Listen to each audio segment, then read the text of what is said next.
from the Energy Boutique with your energy forecast for January 2025.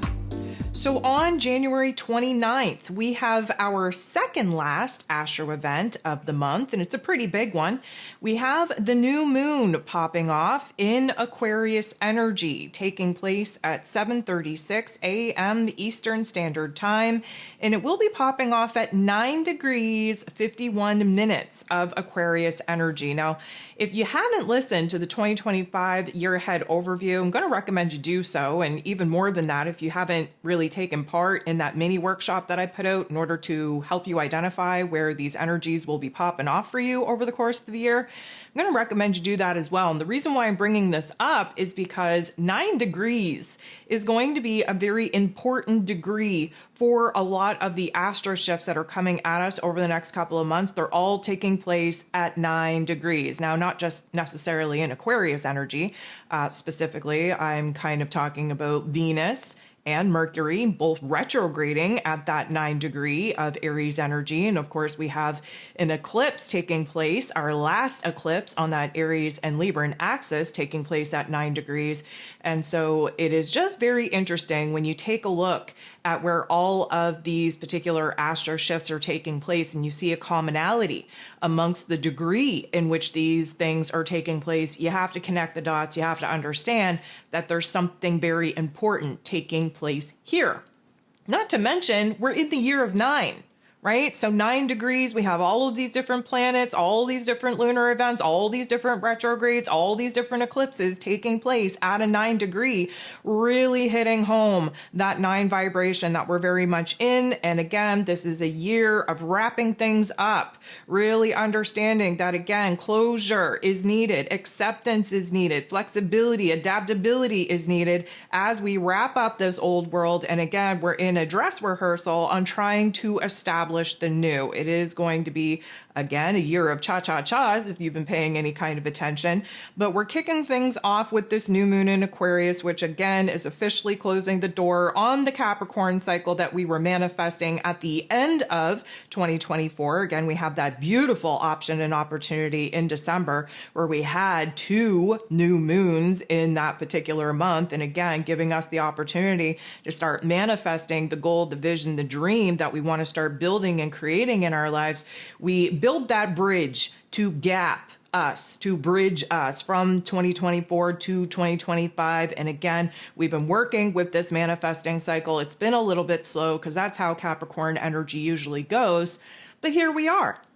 We're moving into a brand new cycle. So of course, any energy from about, let's say, early 28th, January 28th, when we kind of shift into that Aquarius energy, up until 7:36 a.m. Eastern Standard Time on the 29th, that's going to be the old moon energy. So if you have that new moon Capricorn manifesting guide in front of you, that is the old moon energy. The minute that we hit that 7:36 a.m. Eastern Standard Time on January 29th, where we reach the peak potency of this new moon in Aquarius popping off at this 9 degree, that becomes the new moon energy that we are manifesting for this next month. So obviously, if you do not have your new moon in Aquarius manifesting guide in front of you, you're going to want to get that. We are tapping into a lot of information. And of course, Aquarius season has proven to us that it has been on an accelerated timeline, that we are making some serious progress in new paths and new directions. And things are really going to amp up here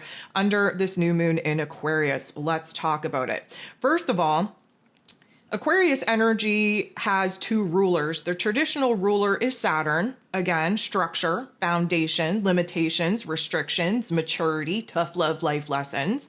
And the modern day ruler with Uranus, the great awakener, pushing us to rebel against those old structures, those old foundations, those limitations, those restrictions. And that Uranian energy taps us into that observer mentality and also taps us into receiving information from the higher realms of intelligence. And Aquarius energy, of course, it is a fixed air sign. So fixed energy is attempting to kind of stabilize from a lot of the shifting, a lot lot of the changes that, of course, taking place. But a lot of this is taking place in our inner realms, especially where our headspace is concerned, because again, it is an air energy. And the Aquarius energy and the Uranian energy is about our consciousness. And so we are reaching new levels of consciousness. We're going to witness new waves of consciousness coming in because, of course, Aquarius energy is the water bearer. A lot of people kind of misinterpret that as a water sign. No, it is the man holding the water vessel, dripping water, which again, intuition, imagination, spirituality, intelligence over the people, over the earth. And so what's really interesting is, of course, under this particular new moon, we have two stelliums happening. We have a stellium, and again, a stellium is 3 or more planets in a sign or in a house. We have two stelliums going on. We have an Aquarius stellium and we have a Pisces stellium. And of course, we have air in the Aquarius energy. The Pisces energy, of course, is water. So again, another kind of connection here that our intellect and our intuition are working very hard to try and get us in a new level of awareness, in a new level of consciousness.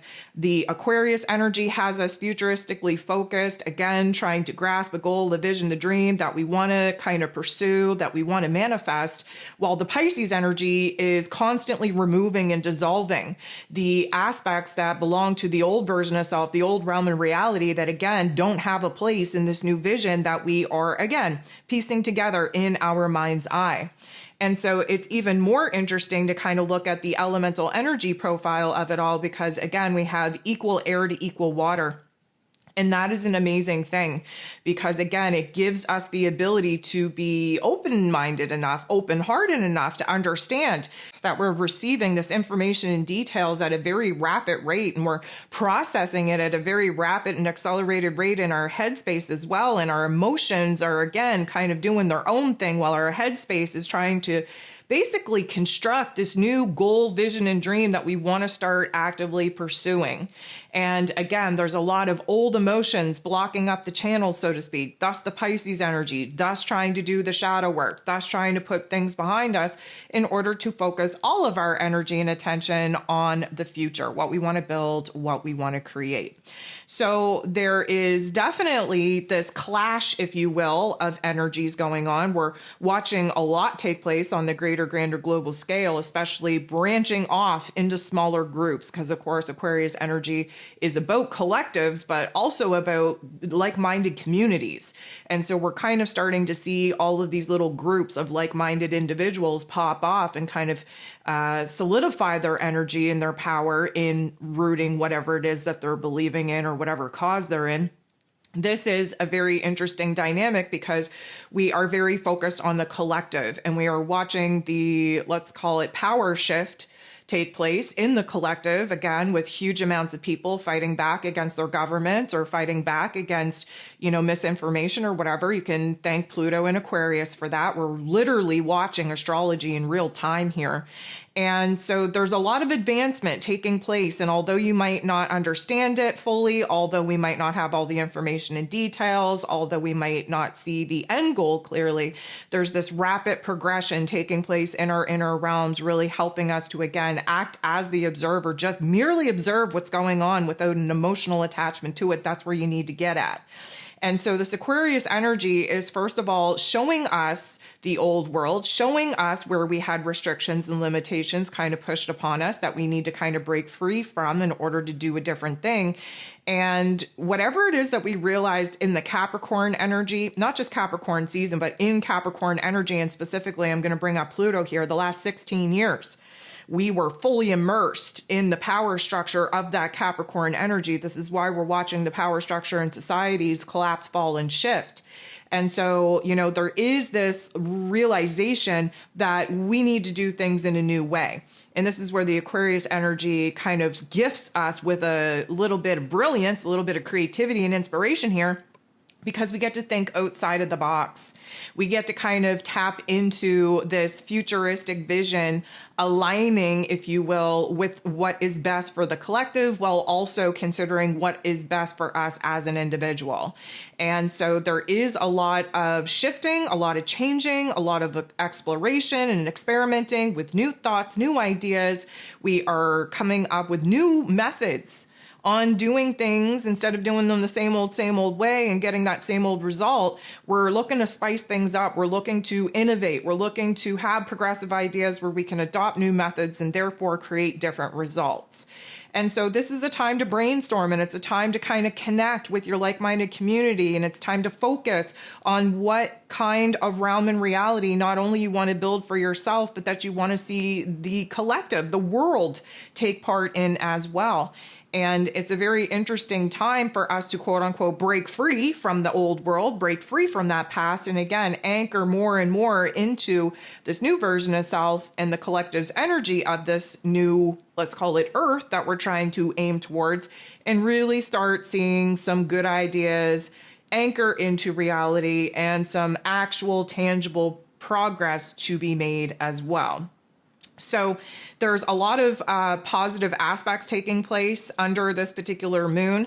Again, we have the sun and the moon working together to give us this new moon. They are trining, which is a beautiful interaction with Jupiter, who of course is the planet of growth, expansion, beliefs, abundance, and blessings. He's currently retrograde in this Gemini energy, thus why we're flip-flopping, thus why we're seeing the very apparent divide. And although this is a trine and this is a beautiful energy for us to be optimistic and positive about these new beginnings and this new option and opportunity to do things in a new way and to build a new Earth and therefore build a different result, everything is being magnified and semi over exaggerated because of Jupiter's energy. We have Mercury and Pluto working together to open up our minds and to reveal to us hidden truths, hidden details, hidden information that definitely going to restructure the way that we see ourselves, the world around us, the way that we're thinking, the way that we're kind of expressing ourselves as well. And then you have Venus, Neptune, and that North Node sitting together, working together in this Pisces energy. And not only that, they're trining, which is a beautiful interaction, with Mars, who again, retrograde in Cancer energy for a couple more weeks anyways. And then Venus, Neptune, and this North Node, again, in Pisces energy, sextiles Uranus, who rules over this new moon energy, who's still retrograde, but we have Uranus going direct not only 24 hours after this particular moon pops off. And this is going to be the electricity coming in to light a fire, not only in our heart space, but under our ass to get our shit together to start making the changes that we've been resisting and making for the past 4.5, 5 months of having Uranus be retrograde. And of course, Mars and Uranus are working together to shock the system, to really put us in a totally different mood, attitude, and perspective of what we have to change in our lives in order to feel safe and secure and stable, not only in our emotional realm, but in our physical realm as well. And a lot of the answers that we are looking for are found by what we're resisting, as far as letting go, detaching, removing, eliminating, closing the door upon a lot of the physical aspects that, again, that old version of self had built in the old world that, again, we're now trying to put behind us. So interestingly enough, we only have one major tension point taking place under this particular moon, and it happens to involve Jupiter as well. But it is also kind of putting us in a situation to be illuminated to where it is that we're going through some serious growing pains. That's what a square is all about. So even though there's this inner excitement, this inner hype, this inner positivity, this inner confidence that we are given a clean slate, fresh space, if you will, to build something new, there is this lingering old version of self with the negative ass narrative that, again, is illuminating for us where it is that we have a certain idea of what needs to be done, but we're resisting the physical actions needed in order to actually do it. And again, if you take a look at the elemental energy profile, there is very low Earth. We only have one Earth energy, which means that there isn't a point of action. We're low on fire. We only have Chiron in fire energy. And so there is no action. There are no moves to be made here in the physical realm. So for those of you wondering where your motivation went, or why you're tired all the time, or why you just can't seem to make any physical progress in your day-to-day life, it's because it's not time to. Trust me, you will receive the green light go ahead. You will feel it when it's time to, but until we have Uranus go direct, which again is happening within 24 hours, Mars go direct, Jupiter go direct, which again, all happening in February. Make sure you get your February energy guide in front of you to navigate the highs and lows, everything in between. We're not doing anything but kind of sitting with what needs to be done. And all of that is just percolation taking place in trying to get our heart and our head in alignment on the same page so that, again, when we're gifted with the green light go ahead to actually take action and make moves, we know exactly what we need to do. We know the plan that needs to be executed. We know the moves that need to be made. We know how one foot needs to go in front of the other in order to fix, heal, and resolve a lot of the issues that, again, are junking and gunking up the vision, the pathway, if you will, to kind of get us from where it is that we're at to where it is that we desire to be. So again, going to encourage you to do the work. There is a chapter in the January energy guide that is devoted to this new moon. And again, the last event in which we have taking place here in January, which is Uranus going direct. And then we're moving into February, and we have a lot of different energies really supporting the, let's call it, inner realm alignment that needs to happen before we recognize what we need to remove and eliminate. And of course, that's going to be Pisces season. And then as we're kind of removing and eliminating, we're also taking baby steps in a new path, in a new direction. But realistically speaking, we're not really seeing that major leap being kind of anchored in to this physical realm until we get closer to Aries season, and that's still a little tiny bit away. So again, going to encourage you to listen to all of the forecasts, listen to the ascension forecast for this week so that you understand where these energies are manifesting. Do the work in your January energy guide, do the work in your new moon Aquarius manifesting guide. And again, we're going to be doing the work all through February as well.